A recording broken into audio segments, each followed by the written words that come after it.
Tout a commencé en 2010, quand j'étais à l'ESTIC, en 3e année. Ma meilleure amie avait créé la page Facebook de l'ESTIC. Elle m'avait mis administrateur. Ah oui. Et puis elle est partie. Elle a fini sa 3e année. Et donc, quand j'aurais géré la page Facebook, il y a un monsieur, Franck Lemba, un Camerounais qui vit au Canada, qui est très fort dans le digital, justement. Ah oui. Et qui vient donner une série de conférences dans les universités au Cameroun, notamment l'ESTIC, Yaoundé 2 et tout ça. Donc quand il vient à l'ESTIC, il dit, qui a créé, qui gère la page en fait. Donc c'est là où on me présente. Il me dit, est-ce que tu sais ce que tu es en train de faire, c'est du community management. Je dis, bon, moi je ne sais même pas ce que c'est. Il me dit, ok. Il me dit, viens à la conférence. Viens à la conférence. Au départ, il m'a enseigné plus le SEO, le référencement naturel sur les moteurs de recherche.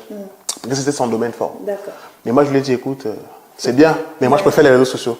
Alors, je disais tantôt que tu as mis sur pied 2 livres. Ouais. Le tout premier, c'est Community Management au Cameroun. Ouais. Et ensuite, on a Culture africaine du Community Management. Là, on parle beaucoup plus d'Afrique.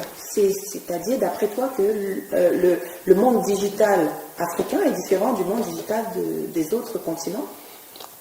Oui, la pratique surtout. Il faut déjà rappeler parce qu'il y a l'histoire de CM, mais CM d'Afrique est né justement en juin 2016. Parce que justement sur le site Histoire de CM, j'avais remarqué qu'il y avait un trafic web qui vient d'autres pays africains. Ouais. Or, ce n'était pas ça le but parce que Histoire de CM parlait uniquement aux Camerounais.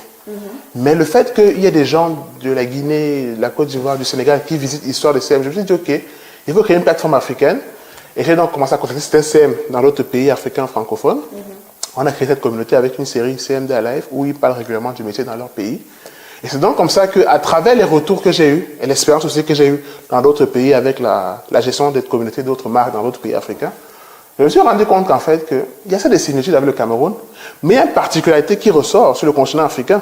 Parce que comme je dis, j'ai eu à travailler avec Franck Lemba au début, mais pour des clients qui n'étaient pas en Afrique, Qui étaient en Europe. qui étaient en Europe et même aux États-Unis et au Canada. C'est pour ça que j'ai compris en fait que tiens, il y a des différences entre ces 3 continents. Ah ouais, mais c'est magnifique, il me faut les lire, parce que franchement, avec le Radef Média, je crois que j'en ai besoin.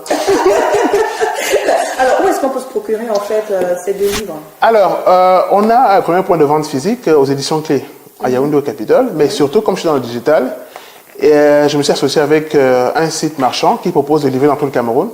Donc, vous pouvez aller sur mon site internet histoiredecm.com, vous remplissez le formulaire et on pourra vous faire livrer dans tout le Cameroun. Et donc, moi, mon rêve, en fait, à la fin, c'est que on puisse voir dans notre carte d'identité, dans les prochaines années, profession, community manager, social media manager, en fait.